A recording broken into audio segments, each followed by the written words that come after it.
Olá, meninos! Vamos estudar? Agora é hora de regência verbal. Vamos lá? Vamos lá, meninas? Vamos iniciar a regência verbal. Preste atenção. Regência verbal é a parte da língua que se ocupa da relação entre os verbos e os termos que se seguem a ele e completam seu sentido. Preste atenção. Os verbos são os termos regentes, enquanto os objetos, seja ele direto ou indireto, e adjuntos adverbiais são os termos regidos, certo? Preste atenção. Para entender melhor sobre esse assunto e não errar mais, vamos agora observar as seguintes explicações. Preste atenção. Observe que aí vocês estão vendo. Ele mora em outra cidade. Exemplo de número 2. Isso implica mudança de horário. Exemplo de número 3. Nós iremos ao passeio. Observe que mora, implica, iremos, são verbos. Então, dizemos que são termos regentes. Já os seus complementos, em outra cidade, mudança de horário e ao passeio, são termos regidos, por serem seus complementos, certo? Então, ficou claro que vem a ser termo regente e termo regido, certo? Preste atenção. Nos exemplos, que são esses que eu acabei de passar, morar é um verbo transitivo indireto, pois exige a preposição em, morar em algum lugar. Já no segundo exemplo, implicar é um verbo transitivo direto, pois não exige preposição, certo? Implicar é implicar algo e não implicar em algo, certo? Já no terceiro exemplo, e exige a preposição a, o que faz dele um verbo transitivo indireto, certo? Vamos lá. Vamos agora observar alguns exemplos, de alguns verbos, entender como eles são regidos. Alguns, conforme o seu significado, podem ter mais de uma forma de regência. Preste atenção. Vamos lá. Nós temos aí o que? Assistir, Nós temos aí 3 formas. Com o sentido de ver, exige preposição, ou seja, assistir com o sentido de ver exige preposição. Assistir com o sentido de dar assistência não exige preposição. Já assistir com o sentido de pertencer exige preposição. Vamos lá? Vamos lá para o item A. Assistir com o sentido de ver exige preposição. Que tal assistirmos ao filme? Prestar atenção? Observar a exigência aí da preposição? Tranquilo, Com o sentido de dar assistência, não exige preposição. Sempre assistiu pessoas mais velhas, ou seja, dava assistência a pessoas mais velhas. E o exemplo 3, a letrinha C, o item C, com o sentido de pertencer. Assiste aos prejudicados o direito de indenização, com o sentido de pertencer, certo? É estudar. Vamos lá. Essa tirinha aqui, ela tem todo um contexto, E no final, é o que vocês observam, é o quê?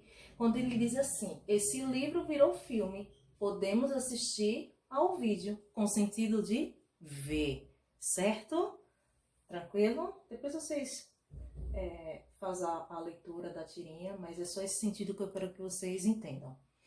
Vamos lá para o verbo chegar. O verbo chegar é regido pela preposição a. Chegamos ao local indicado no mapa. Essa é a forma padrão. No entanto, é comum observarmos o uso da preposição em nas conversas informais, cujo estilo é coloquial.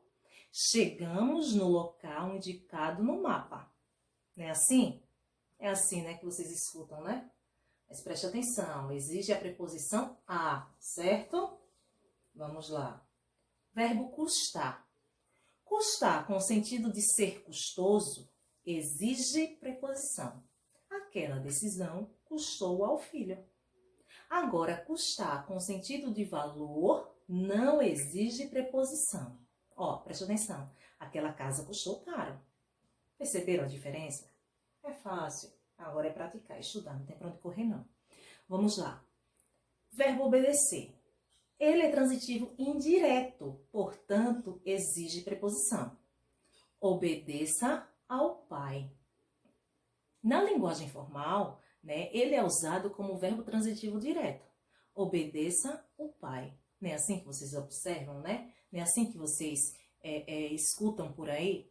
Então, mas nessa situação, ele é transitivo indireto, portanto, é obrigatório o uso da sua preposição. Certo? Observe aí o verbo proceder. Nós temos duas situações.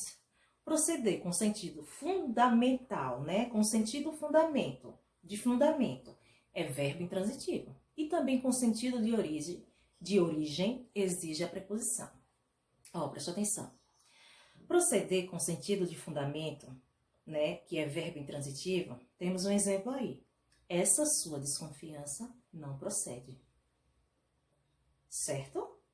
Ó, preste atenção. Já com sentido de origem, exige preposição. Essa sua desconfiança procede de situações passadas. Observaram que aí foi exigida a preposição e lá no primeiro exemplo não? É fácil, né? É só estudar. Vamos lá. Visar. Visar com sentido de objetivo exige preposição.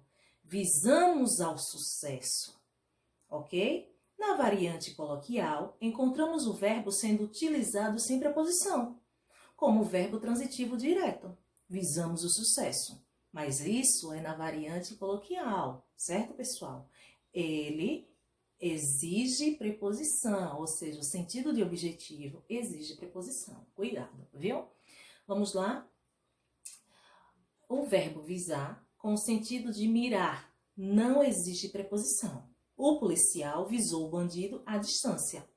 Não precisa de preposição aí, certo? O policial visou o bandido, certo? Vamos lá, verbo esquecer. O verbo esquecer ele é transitivo direto, então não exige preposição. Esqueci o meu livro, esqueci o meu caderno, o meu material. No entanto, na forma pronominal, deve ser usado com preposição.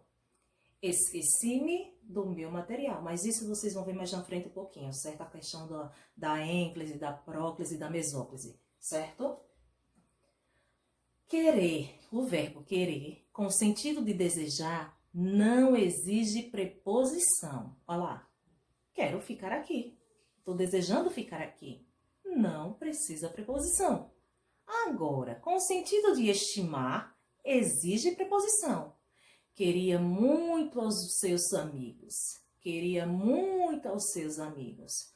Observe que aí a preposição, ela permanece, ela é incluída, certo?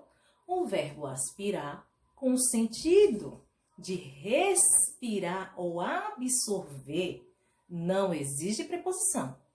Aspirou todo o escritório. Agora, com o sentido de pretender, aí a preposição ela é exigida. Aspirou ao cargo de ministro. Aspirou ao cargo de ministro.